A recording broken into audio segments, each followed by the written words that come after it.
welcome to Unews. I'm Lorraine Caceres in for Carolina Sarasa. We begin with the latest on the coronavirus. The virus continues to spread rapidly in the U.S. as authorities in different states take precautions. Many companies asking employees to avoid travel and work from home if possible. This as the testing process gets faster and stores run out of supplies. Here's the very latest. In Washington, three counties have cases. Tennessee reported its first case today, and the U.S. Department of Education has a special team monitoring the situation closely, ready to close schools as necessary.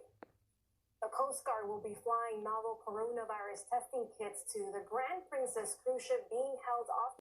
Now to the potential economic impacts of the growing coronavirus outbreak. With us to discuss is Andres Vitelli. He's the vice president. We continue to update you on the latest developments of the coronavirus outbreak. We'd like to share. And now moving to Washington, Senate Republicans are sharpening their investigations involving former Vice President Joe Biden and his son's work at a Ukrainian energy company, just as the former vice president surges in the Democratic presidential race and reemerges as the frontrunner for his party's nomination. And also developing today, Senator Elizabeth Warren announced she's ending her presidential campaign.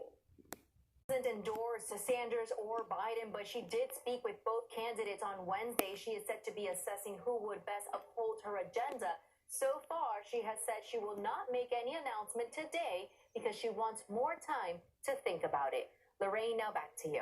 Thank you, Andrea, for that report. And remember that Univision and CNN will broadcast. Coming up next, news, the search for survivors continues after those deadly tornadoes hit Tennessee earlier this week. We now know one of them was an EF4 with winds reaching 175 miles per hour. Rafael Rodriguez has more. Devastating, and take a look at this. It's a view from above at the extensive damage to buildings. The administration is announcing the government will start to withhold funding from so-called sanctuary cities. This comes after a federal court ruling last week. Janet Rodriguez has the details from Washington, D.C. Janet. Well, Lorraine, and those sanctuary cities that may be affected are saying that they will continue to fight in court, and if the government tries to take those funds away, they will sue once again until it comes to the Supreme Court, and once and for all, the Supreme Court decides whether the government has the right to take away those funds. The president made that announcement over Twitter today, saying that due to that recent federal court ruling, he will now start take away those funds. We're talking about $250 million that go in grants to federal and to local and law enforcement offices across the country. But the federal government doesn't want that money. Before you go, a quick question. Any reaction yet from elected officials in these sanctuary cities?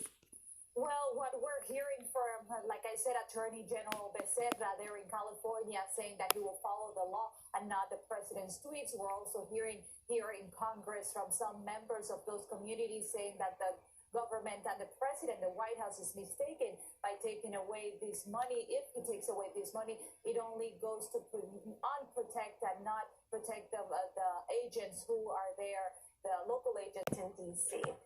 And legislation was introduced Wednesday in the state Senate and House of Representatives to stop the Trump administration.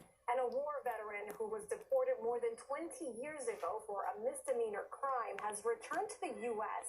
Gianni Aponte has his journey of crossing the border in Tijuana and arriving on American soil to, once again, finally embrace his family. And after claiming international success, one Mexican soccer player has arrived in the United States to play for the MLS LA Galaxy team. I'm joined by producer Nidia Cavazos to tell us what tonight's episode on Real America with Jorge Ramos will be all about. Nidia? Thank you, Lorraine. Well, Javier Hernandez, most famously known as Chicharito, sat down with our host, Jorge Ramos, for a one-on-one conversation.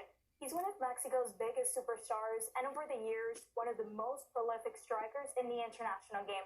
Why exactly did he leave Europe, and what's next for him as he moves to the U.S.? Let's take a look at a preview for tonight's episode. Chicharito will actually be playing here in Miami next week against Inter Miami, the city's new MLS team, so we can expect a fun and, of course, competitive match. Tune in tonight. Thank you, Nidia. We'll for sure be watching. Up next, a dangerous case of Internet is buzzing over videos showing a road rage crash in California. Police say the driver who went after another driver with his vehicle is now facing charges. Jorge Hernandez has more. To New Jersey, where a state trooper says he was at the right place at the right time. His body camera footage captured the moment he and another trooper pulled a man from a burning truck. Ricardo Arambari has the details. Lucky, and an Idaho mom was extradited from Hawaii today to face charges in a disappeared serial killer in California is trying to avoid the death penalty. Grecia Lastra has more on a new plea deal proposed by the alleged Golden State killer that he hopes will help achieve that goal. The district attorney's office says nothing has changed for them since they sent out their letter of intent in April. That letter states that they would seek the death penalty. D'Angelo is expected back in court on March 12th. And in Alabama, a man convicted of killing 3 police officers says Brazil, the search continues for survivors. And now to Mexico for a story we've been following closely. A baby allegedly abandoned by her mother, breastfed by one of the heroic firefighters who rescued her. The baby now fully recovered. Here's Tandy Noriega. Next, a new study revealing a potential report. The FDA sounding the alarm about pacemakers and hackers. And is your smartphone responsible for your terrible migraines? Here's Annabelle Sedano. Hi there, that's right, and we begin with this. The U.S. Food and Drug Administration has issued a warning about security vulnerabilities in some medical devices. The agency says some pacemakers, glucose monitors, and ultrasound devices are vulnerable to hackers and can pose a serious health risk to patients, being that hackers can manipulate the security flaws to access, reprogram, and even shut down the devices. So let's be careful, guys. And moving on to this one, smartphones may be to blame for headaches and migraines. I thought that was the case. Yeah, a study in India found that the use of these devices is associated with severe headaches. In many cases, the pain is so severe that many users need medication.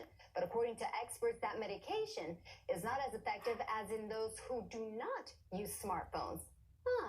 Okay, and finally, Twitter is testing a new feature called Fleets, which are posts that disappear after 24 hours. Now, unlike normal tweets, Fleets do not receive retweets, likes, or public replies. Users can only react or respond to them with direct messages, much like Instagram's Stories feature. As of now, it's only available in Brazil. So there you have it. I'm Annabelle Sedano, and that was your Daily Dose of Tech News. Have a good one, guys. According to the CDC, about 1 in 9 American women experience symptoms of postpartum depression, and a new study suggests some women may be more likely to experience the illness than others. Paola Bayron explains.